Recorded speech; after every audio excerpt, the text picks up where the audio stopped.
So I got a call from the dad I'd been in touch with over the last few years, and it was a sort of conversation that I really, really hated. I'm all about finding answers, but on this occasion, there was nothing I could do to help him. He was stuck. He wouldn't listen to any of the help I was trying to give him, and there was nothing he could do. Let's call this dad Mark. Mark had contacted me saying he had a daughter just a few years old.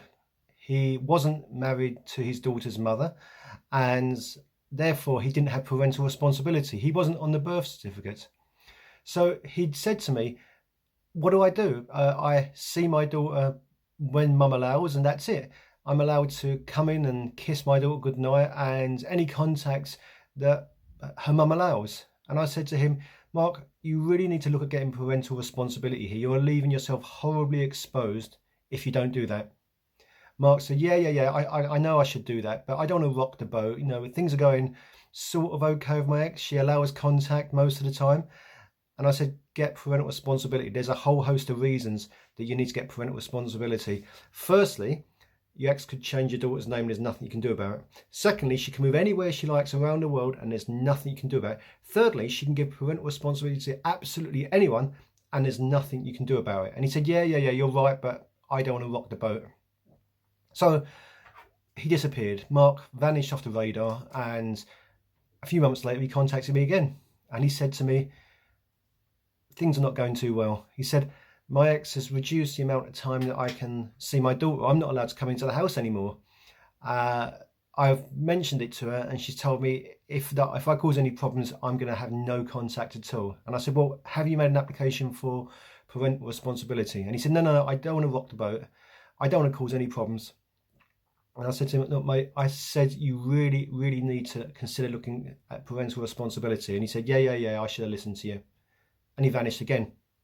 A few months later, he contacted me again and said, I only see my daughter once a month now, and I'm not allowed to have overnights with her like I used to have. And she's got a new boyfriend as well.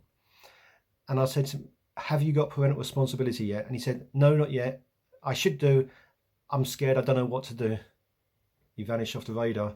He contacted me again and things had gone nuclear. His ex-partner had married a new boyfriend and his daughter now had his ex's new husband's surname, and he wasn't allowed to see his daughter, and they were getting ready to move out of the country. I said, Mark, make an application now, parental responsibility. You should have done something ages ago, but look, we are where we are. Do something. I never heard anything from Mark again, aside from the call that I mentioned right at the start of this video. There was not a lot I could do. Mark was paralysed. He didn't want to rock the boat. He didn't want to cause problems, but inadvertently he just caused himself more and more problems. Now, I get it. Parental responsibility does not guarantee you a relationship with your child. It does not guarantee you contact. It does not guarantee you to know where your child lives. Nothing does. But parental responsibility is key. If you haven't got parental responsibility, gentlemen, you're sunk. So if you've not got it, it's something you really need to consider. It's absolutely key. I hope this helps.